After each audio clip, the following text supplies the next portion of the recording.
안녕하세요. 부산부동산 스터디입니다. 10월 31일 일일 브리핑 시작합니다. 오늘 하루도 힘들었죠? 왜 그렇게 힘들게 사세요? 부자 되는 법이 있는데.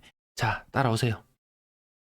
음, 뭐 부동산 유튜버라고 이야기하는 사람, 뭐 전세 사기하고 연루되었다는 뭐 이런 이야기가 있습니다. 진짜 부동산 유튜버 지저분해. 저도 지저분한가요? 저는 말만 부동산 스터디, 부동산 유튜버지. 부동산 유튜버 자격도 없죠. 예. 뭐 살아 이야기 이런 거뭐 부채질하고 이런 거 안 하니까요. 어제 오빠가 부자 만들어 줄게 했는데 사람들이 별로 조회를 안 해보더라고요. 언니가 부자 만들어 줄게 요 제목을 살짝 바꿔봤었는데요. 결국 쉽게 돈 버는 그 길이 없더라. 쉽게 돈 버는 길이 없더라. 제가 어제 오빠가 부자 만들어 주려고 했는데 관심들이 없더라고요. 이 뭔 사기치냐 이렇게 이야기합니다. 오빠 못 믿어? 아니 속상해. 자, 지금 한창 많이 나오는 이야기가요. 부동산 별로 재미없는 것 같다. 그러면 야, 와, 집 팔았는데 돈 어디 쓰지? 이야기하면 가장 많이 나오는 이야기가 뭐냐 하면요. 미국 ETF에 투자해라. 미국 지수 추종 ETF에 투자해라.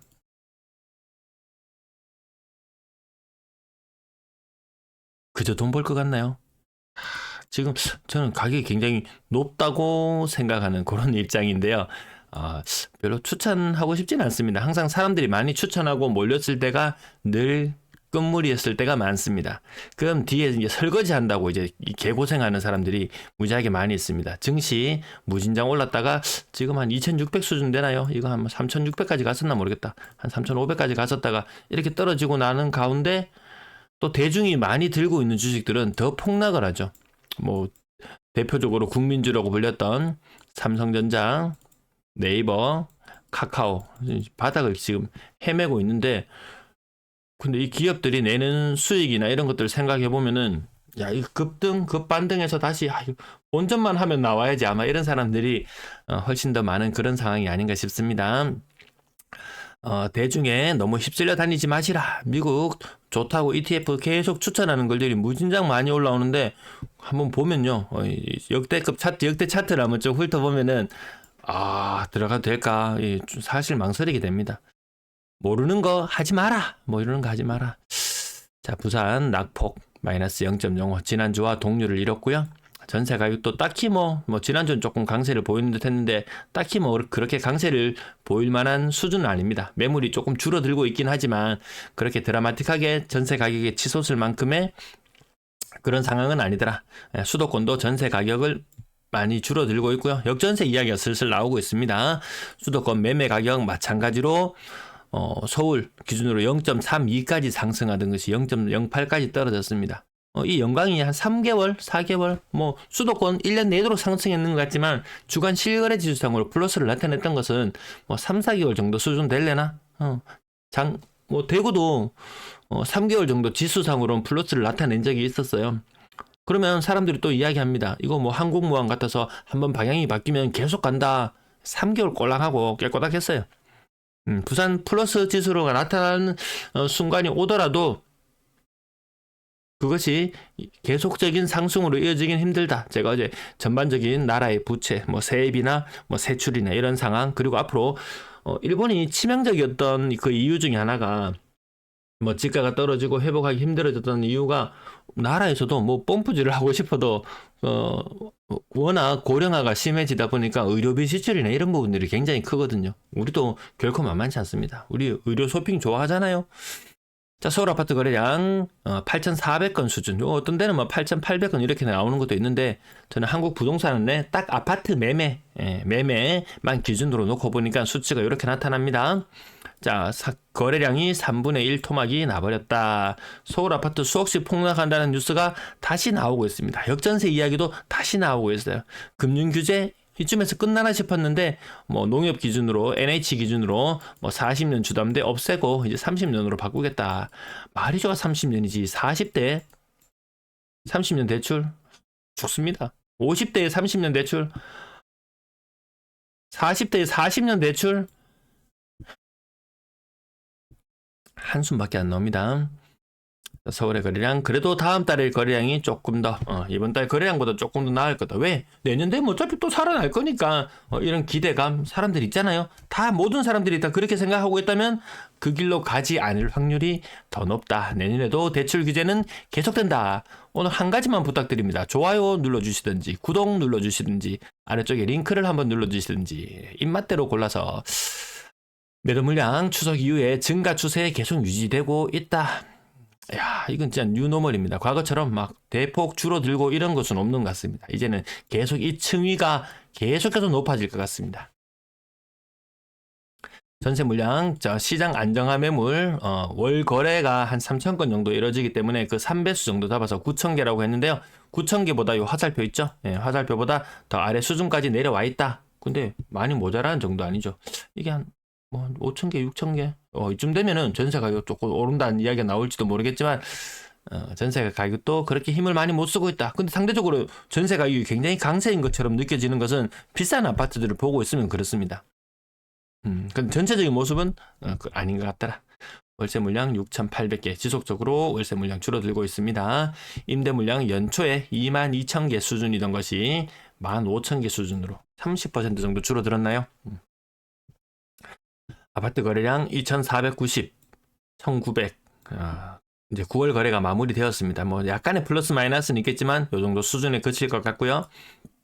자, 8월 거래량과 견주어 봤을 때 9월의 거래량 2,700건 정도 나올 것 같다.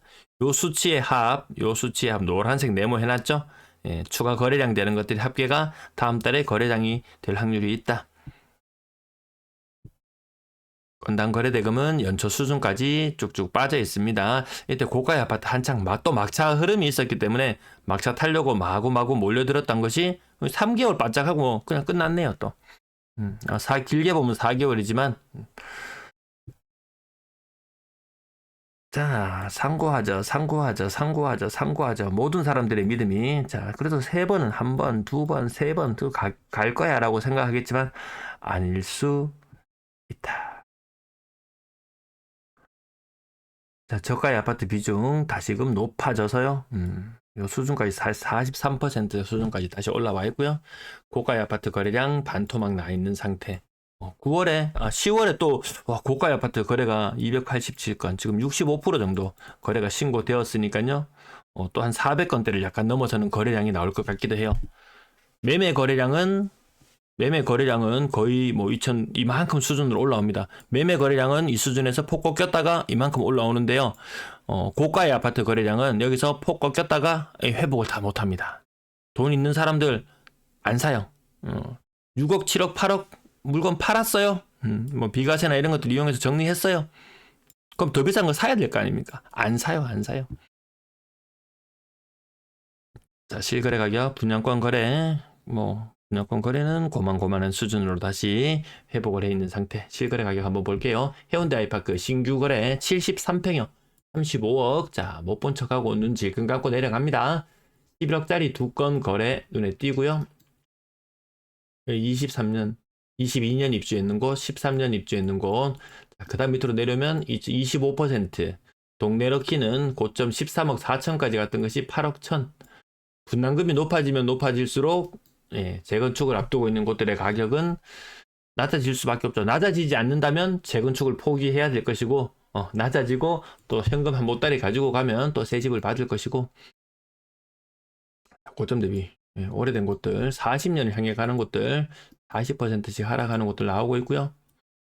매미한 장전 8억. 얘도 갑자기 힘 못 쓰나? 힘 좀 쓰는 듯 했지만 다시 차트상으로 아니죠. 그래서 계속 그냥 1년 반, 2년 사실상 2년을 놓고 본다면 22년 10월부터 지금까지 2년을 놓고 본다면 요 반등률 있죠. 저점 대비 반등률 15%를 반등했니 10%를 반등했니 이게 좀 의미가 있는데요. 1년 반을 놓고 본다면 23년 한 4월경부터 지금까지 놓고 본다면 사실 부동산 시장은 거의 얼음땡 수준인 것 같습니다. 고점 대비 30%, 고점 대비 40%. 이 무슨 일입니까? 여전히 같은 상태입니다. 부산 많이 빠졌으니까 오르겠지. 전 사람들은 그렇게 생각할지 몰라요. 그럼 대구 사람이 보면 비웃습니다. 대구에 비하면 부산은 빠진 것도 아니다. 세종시 사람이 보면 또 비웃습니다. 너희는 우리 따라오려면 아직 멀었다. 광주, 대전, 뭐 어디 하나 다 뭐 상황 그렇습니다. 울산이 그나마 좀 상황이 좀 제일 낫긴 했었거든요. 근데 울산도 막상 실거래 가격이나 이런 걸 보면 또 고가의 아파트들은 거래가 또 잘 안 되고 있습니다. 자, 가격 요 정도까지 짚어보고 가격 더 짚어보고 싶으신 분들은 아파트투미 요 사이트를 이용하시면 되겠고요. 오랜만에 울산 가격을 한번 살짝만 짚어봅시다. 제가 잘 띄엄띄엄 저는 체크는 해보는데 이게 브리핑을 제가 중단하면서 이게 매일같이 보지는 못합니다. 보시면 아시겠지만 울산의 뭐 남구의 아파트가 10억을 갔니 뭐니 하지만 6억 3천짜리 56평, 6억 2천짜리 41평. 자, 요거 제껴놓고 보면 6억 이상 넘어가는 것도 5억대 거래 2건, 4억대 거래 이런 식입니다. 막 7억, 8억 막 뭐 그렇게 또 막 쭉쭉 치고 나가는 그런 현상까지 보이지 않습니다. 자, 요런 가격들. 요거는 뭐가 갑자기 거래가 많지? 직거래? 뭐지? 저 잘 모르겠어요. 모르는 거 이야기 안 합니다. 모르는 거. 뭐 이렇게 지역 커뮤니티 가시면 또 자세한 내용 더 볼 수 있을 것 같고요. 그나마 울산이 광역시 중에서는 탑입니다. 인천을 살짝 능가하는 정도, 그 정도라고 볼 정도로 임대 매물이나 이런 것들이 굉장히 많이 줄어들었습니다. 뭐 공사 지금 한창 하고 있잖아요. 아람코, S-오일, 뭐 그런 것들. 그것도 나중에 근데 공사 끝나고 빠져나가면은 지금 평택 쎄하잖아요. 평택 쎄하다는 이야기. 네, 뒷부분 전세 거래는 회복. 아무튼 전세도 거래량 괜찮고 또 다 괜찮아 보일 정도로 부산 갑자기 거래량이 10월 들어서 부쩍 살아나고 있는 느낌을 받습니다. 전세 거래도 매매 거래도 이 8월에 견주어 봐서 거래량이 한 10% 많은 것 같고 전세 거래도 10% 많은 것 같고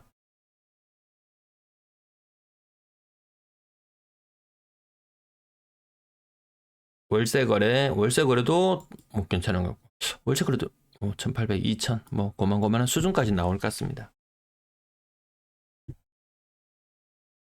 딱히 근데 눈여겨볼 만한 포인트는 보이지 않는다. 네, 시청 감사합니다.